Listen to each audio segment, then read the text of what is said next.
इमाम साहब हर माह मस्जिद के लिए चंदा मांगने आते तो उनके साथ एक जवान लड़की भी आती। मैं इमाम साहब को चंदा देता और साथ आई लड़की को भी 200 दे देता।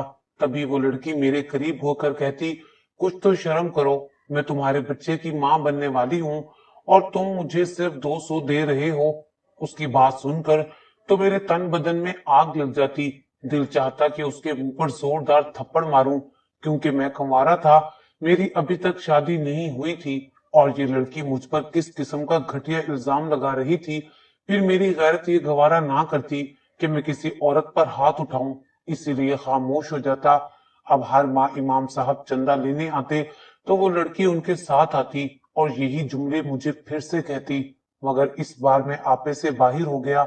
मुझे शदीद गुस्सा आया। मुझे ये सब उस लड़की और इमाम साहब का ढोंग लग रहा था। इससे पहले कि मैं उन्हें इस बार जलील करता, उस लड़की ने खुद ही कह दिया कि अगर तुम्हें यकीन नहीं है, कल इसी वक्त मदरसे आ जाना, तुम्हें सारे सबूत मिल जाएंगे। अगले रोज मैं मदरसे गया तो वो लड़की मुझे कमरे में ले गई। कमरे में घुप अंधेरा था। जैसे ही उसने लाइट ऑन की, मेरे तो जिस्म से जान ही निकल गई, क्योंकि वहां पर तो मेरा नाम शकील है, मेरी उम्र 22 साल थी। तकरीबन 8 महीने पहले मैं बहुत शदीद बीमार हो गया था, जिसके बाद अब मैं अपने पैरों पर खड़ा हुआ था। इस दुनिया में मेरी अम्मी और एक बहन के अलावा कोई भी नहीं है। मेरी बहन बड़ी थी तो उसकी शादी हो चुकी थी। हम लोग कॉलोनी में रहते थे।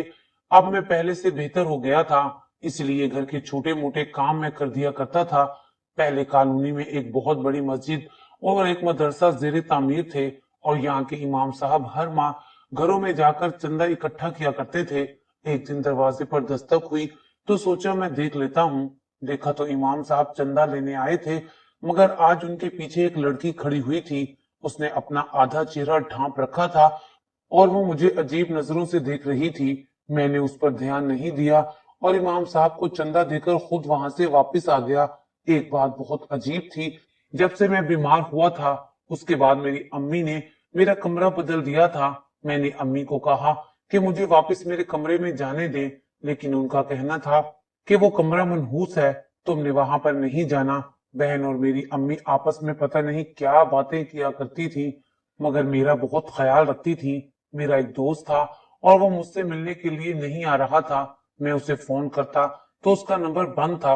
मैं उसके घर गया तो उसके घर वालों ने कहा कि वो घर पर नहीं है, जबकि वो मेरा इतना अच्छा दोस्त था कि भाइयों से भी ज्यादा अच्छा था, मगर अब मुझसे बात ही नहीं कर रहा था। जब से मैं बीमार हुआ था, मेरे आसपास के लोग मेरे साथ इतने अजीबोगरीब तरीके से पेश क्यों आ रहे थे? मुझे ऐसा लगता था कि कोई ना कोई गड़बड़ जरूर है। एक दिन सुबह सुबह ही इमाम साहब ने फिर से दरवाजा बजाना शुरू कर दिया। मुझे आजकल नींद वैसे ही नहीं आती थी। शायद ज्यादा दवाइयां खाकर मेरा दिमाग खुश्क हो गया था। मैं दरवाजा खोलने गया तो आज फिर उनके साथ एक लड़की थी। मैंने सलाम किया, लेकिन लड़की सर झुकाकर खड़ी थी। उसको देखकर ऐसा लगता था कि जैसे वो बहुत ज्यादा रोती रही है और वो बहुत ही दुखी है। मैंने इमाम साहब को चंदा दिया और 200 निकालकर उस लड़की की तरफ बढ़ा दिए, तो उस लड़की ने इमाम साहब की तरफ देखा तो उसने 200 पकड़ लिए। मैंने कहा कि ये उस लड़की के लिए हैं, आप उसको दे दीजिएगा। लेकिन पता नहीं क्यों उस लड़की की आंखों में आंसू आ गए थे और देखने में वो हामला भी लगती थी। एक तो ये लोग बेचारे गरीब, ऊपर से उनके साथ इस तरह का मसला हो, उनका साथ देने वाला कौन है? चंदा देने के बाद मेरी जेब में उस वक्त सिर्फ 200 ही रह गए थे, जो मैंने उस लड़की को दे दिए। लेकिन इन पैसों को पकड़कर वो लड़की मजीद रंजीदा नजर आने लगी थी, मगर मैं चुप करके अंदर आ गया। एक दफा हमारे घर में हमारी फुफ्फो आई तो मेरी माँ ने कहा कि तुम्हारी फुफ्फो आई है, कोई जरूरत नहीं है उनसे मिलने की, कमरे से बाहर मत आना, मैं कह दूंगी कि तुम सो रहे हो। मैंने कहा कि क्यों, ऐसी क्या बात है? मैं जरूर मिलूंगा, पहले भी तो मिला करता था, अब क्या हो गया है? तो उन्होंने कहा कि नहीं, वो अजीबो गरीब किस्म की बातें करेंगी। तुम जब से बीमार हुए हो, एक तो तुम कमजोर हो गए हो और दूसरा तुम्हारी रंगत भी काली हो गई है, बस इसी वजह से वो बातें करती हैं। मैंने कहा कि फिर क्या हो गया, मैं खुद फुफ्फो जान से बात कर लूंगा। अगर मैं बीमार हो गया हूँ तो क्या फुफ्फी जान से रिश्ता खत्म कर दूं? अम्मी आप किस तरह की बातें कर रही हैं? मुझे आजकल आपकी कोई बात समझ नहीं आती। मेरी अम्मी ने कहा कि मैं तुम्हें बात समझा भी नहीं सकती, बस तुम अपनी फुफ्फो से नहीं मिलोगे। अभी तुम्हारी तबीयत ठीक नहीं हुई, तुम आराम करो।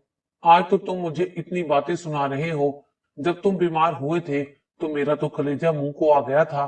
डॉक्टर ने कहा था आपका बेटा नहीं बचेगा।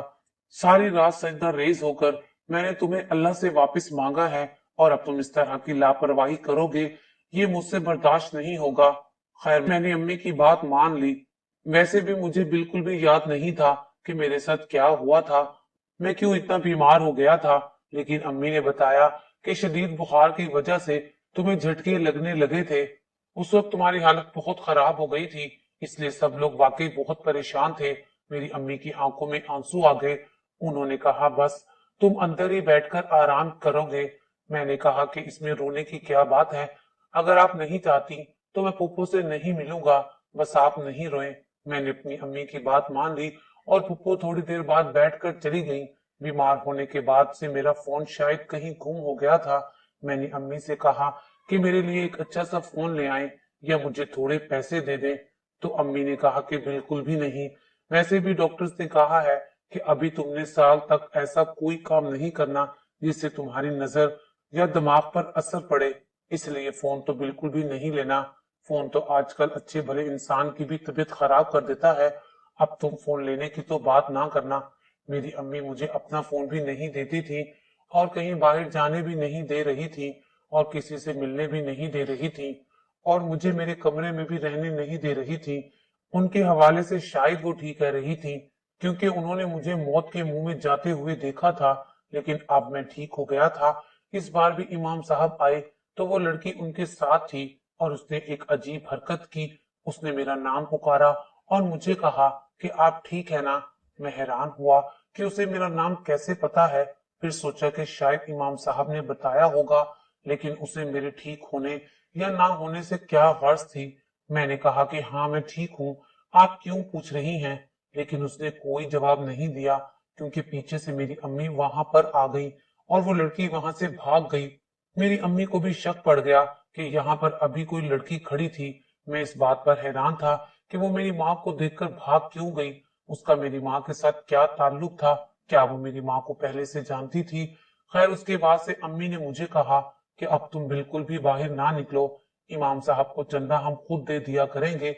जब तुम बीमार थे तो हम ये काम खुद ही कर लेते थे। अम्मी ने तो मेरी जिंदगी आजाद करके रख दी थी। मुझे समझ नहीं आ रहा था कि अम्मी ये सब कुछ क्यों कर रही हैं।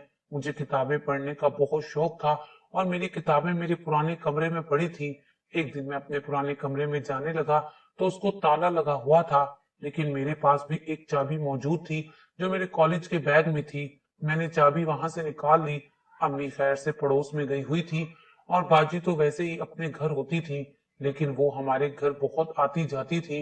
उनका शोहर शिकायत करता था कि ये औरत अपने घर बैठती नहीं है और मेके में ज्यादा रहती है। लेकिन अम्मी मेरी बहन को कुछ भी नहीं समझाती थी। वो हर बात में यही कहती थी कि इसकी माँ का घर है, यहाँ नहीं आएगी तो कहाँ जाएगी। फिर मैं अपने कमरे में दाखिल हुआ तो मुझे कमरे में जाकर बहुत अच्छा लगा। मैं बचपन से उसी कमरे में रहता था। पता नहीं अब अम्मी मुझे यहाँ क्यों नहीं रहने देती थी।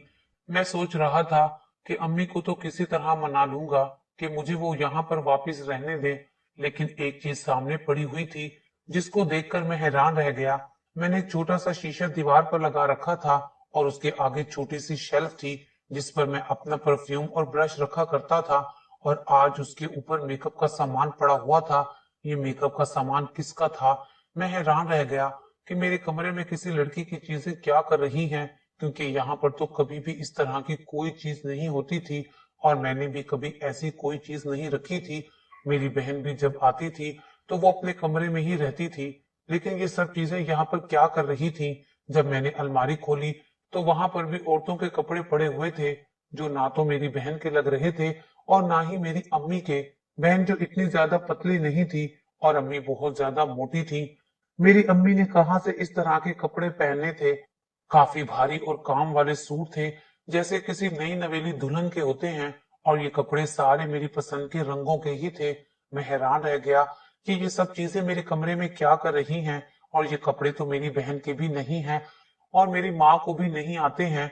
अभी मैं ये सोच ही रहा था कि अम्मी वहां पर आ गई और उन्होंने चिल्लाना शुरू कर दिया, जैसे वाकई मुझसे बहुत बड़ी गलती हो गई हो।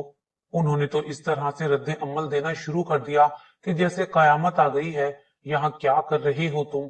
जब मैंने तुम्हें मना किया था, फिर तुम यहाँ पर क्यों आए? निकलो यहाँ से। मैंने कहा, अम्मी आपको क्या हो गया है? थोड़ी देर को अगर मैं अपने कमरे में आ गया तो कौन सा तूफान आ गया, और मेरे कमरे में ये लड़कियों की चीजें क्या कर रही हैं? कौन आया था इस कमरे में रहने के लिए? जब मैं बीमार था तो आपने मेरा कमरा किसी और को इस्तेमाल करने के लिए दिया था। क्या आपने मेरा कमरा सबा को तो नहीं दिया था?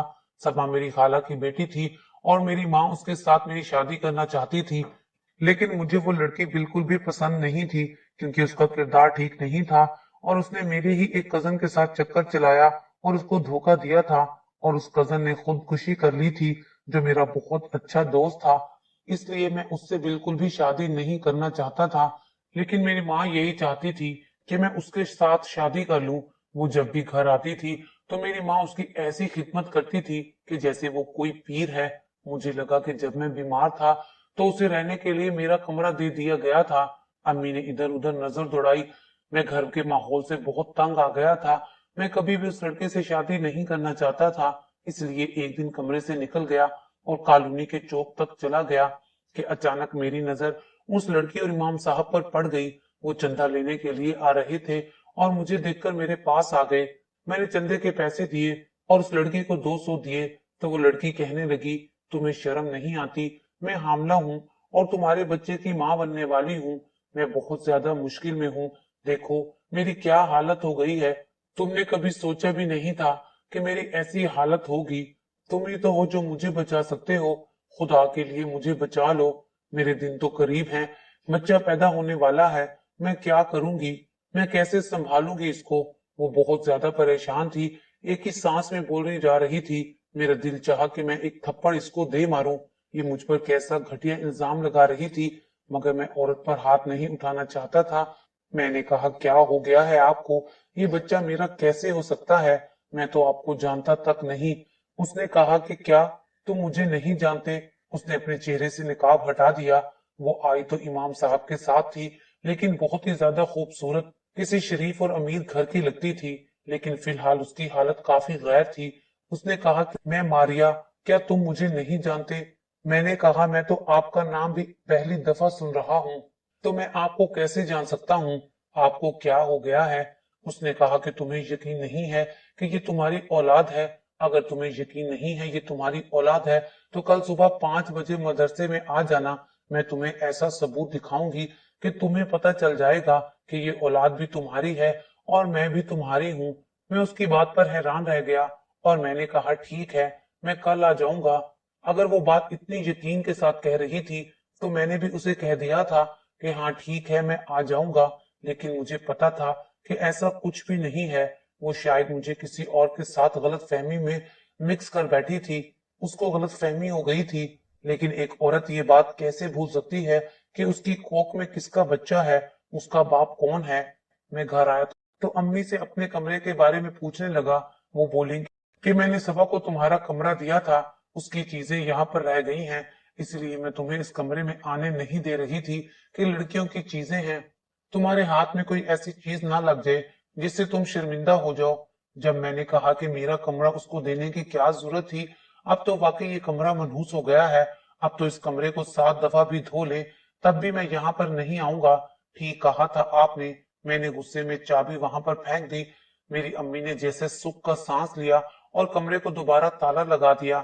शाम को अम्मी ने मुझे पहले प्यार से खाना खिलाया और दवाई दी।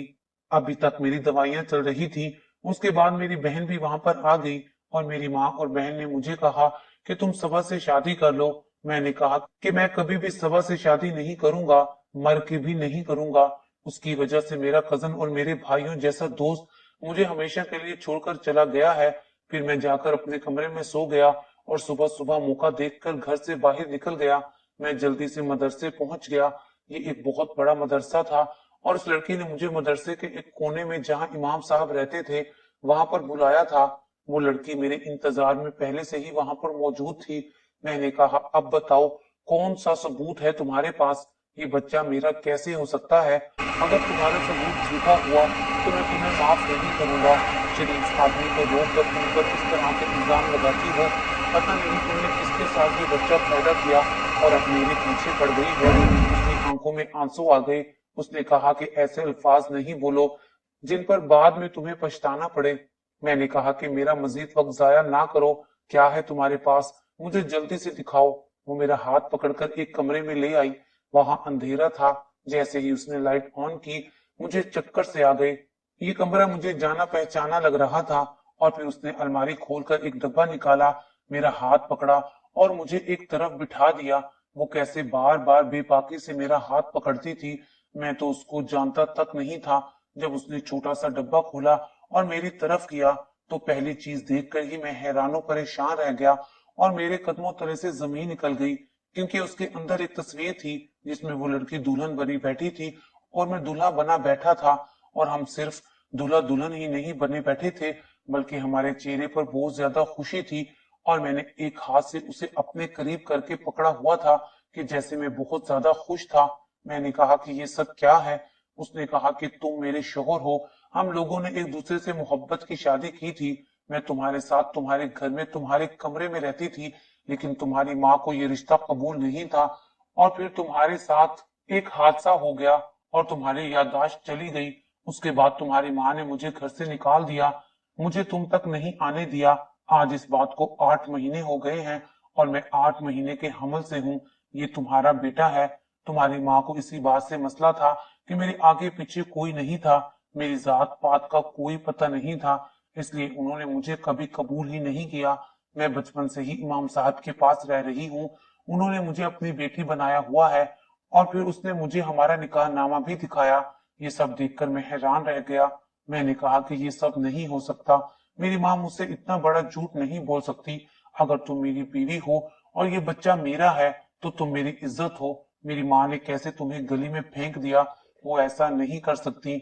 उसने आंखों में आंसू भरकर कहा कि तुम्हारी माँ ने ऐसा ही किया है क्योंकि तुम मुझे भूल गए थे और इसलिए उन्होंने इस बात का फायदा उठाया। डब्बे के अंदर और भी तस्वीरें थी, मुंह दिखाई का तोहफा भी था और एक चेन भी थी जो मैंने उसे शायद तोहफे में दी थी। अब मुझे भी कुछ कुछ याद आ रहा था। ये चेन सच में मेरी थी, जो बचपन से मेरे पास थी, और वो बच्चा मेरा ही था। वो लड़की सच ही बोल रही थी, क्योंकि मेरी माँ मुझे कहीं बाहर जाने नहीं दे रही थी, किसी से मिलने नहीं दिया, फोन रखने भी नहीं देती थी। उसके पास मेरा पुराना फोन भी था जिसकी स्क्रीन टूटी हुई थी, लेकिन वो चलता था। उसने कहा कि इस फोन को घर में जाकर चार्ज करो, इसके अंदर हमारी सारी यादें हैं, सारी बातें हैं जो हमने एक दूसरे से की थी। हमारी शादी की वीडियो भी है। मैंने ऐसा ही किया और सारी सच्चाई मेरे सामने आ गई। फिर मैंने फूफो को फोन किया। उन्होंने भी मुझे सारी बातें बताई और मेरे कमरे में जो चीजें पड़ी थी वो सब सबा की नहीं बल्कि मारिया की थी। अगले दिन मैंने इरादा कर लिया कि मुझे क्या करना है। मैं इमाम साहब के पास गया। उन्होंने भी मुझे सारी हकीकत बता दी। मुझे भी बहुत कुछ याद आ चुका था। मेरी माँ ने हम दोनों के साथ बहुत गलत किया था। फिर जब बच्चे की पैदाइश के बाद मैं मारिया को वापस घर ले आया तो मेरी माँ की शक्ल देखने वाली थी। मेरी माँ के साथ मेरी बहुत लड़ाई हुई। मैंने कहा कि आपने अच्छा नहीं किया, ये मेरी इज्जत थी, आपके होने वाले पोते की माँ थी और आपने इसको बाहर गली में फेंक दिया। ये तो भला हुआ इमाम साहब का जिन्होंने मेरी इज्जत की हिफाजत की और इसको अपने घर में पनाह दी। खैर से मारिया ने मेरे बेटे को जन्म दिया जिसकी शक्ल बिल्कुल मुझसे मिलती थी और आखिरी शक भी दूर हो गया। डॉक्टर के पास गया तो उसने भी यही सब बातें बताई थी। मेरी माँ ने बहुत बड़ा खेल खेला था। उसके बाद से मैं अपनी माँ से अलग हो गया और अपनी बीवी और बच्चे को लेकर अपनी दुनिया बसा ली। मेरे दोस्त अहमद को भी मेरी माँ ने वास्ते दिए थे कि वो मुझसे बात ना करे, लेकिन अब वो भी मुझे मिल गया और उसने मेरी माली मदद भी की और अपनी कंपनी में नौकरी भी दिलवाई। मैंने अपनी बीवी मारिया से मोहब्बत की थी और मैं उस मोहब्बत को भूल चुका था, लेकिन वो मेरी बीवी थी, मेरी औलाद की माँ थी। आहिस्ता आहिस्ता मुझे उससे मोहब्बत हो गई। अभी इस बात को 1 माह ही गुजरा था कि मेरी माँ और मेरी बहन हमें मनाने आ गए। उन्होंने अपनी गलती तस्लीम कर ली और वो हमसे बहुत शर्मिंदा थे। मेरी बीवी ने मेरी माँ को माफ कर दिया और फिर हम मियाँ बीवी ने भी उनसे माफी मांगी, क्योंकि हमने भी उनका दिल दुखाया था, उनकी मर्जी के खिलाफ शादी की थी। मगर अब हम सबके एक दूसरे के लिए दिल साफ हो गए थे। मेरी बीवी ने मुझे कहा कि आज से हम उनके साथ ही रहेंगे। मेरी माँ और बहन ये सुनकर बहुत खुश हुई। सच कहते हैं कि अगर मोहब्बत सच्ची हो तो जमाना उसकी राह नहीं रोक सकता। 8 महीने तक मारिया ने मुझसे राब्ता करने की बहुत कोशिश की थी, लेकिन मेरी माँ ने ये होने नहीं दिया और फिर वो किसी तरह मुझ तक पहुंच ही गई। उसका कहना था कि मैं पहले इसलिए भी नहीं आई क्योंकि डॉक्टर ने कहा था कि आपके दिमाग पर जोर नहीं पड़ना चाहिए, लेकिन उसके वो 7-8 महीने बहुत मुश्किल से गुजरे और अब मैं चाहता हूँ कि मैं उसे जिंदगी की हर सहूलत दूं। अब हम सब लोग साथ हैं। मेरी माँ मेरी बीवी का बहुत ख्याल रखती है और मेरी बीवी भी मेरी माँ का बहुत ख्याल करती है। मैं अल्लाह ताला का लाख लाख शुक्र अदा करता हूँ कि आज सब कुछ ठीक हो गया है और हम सब खुशी खुशी रह रहे हैं।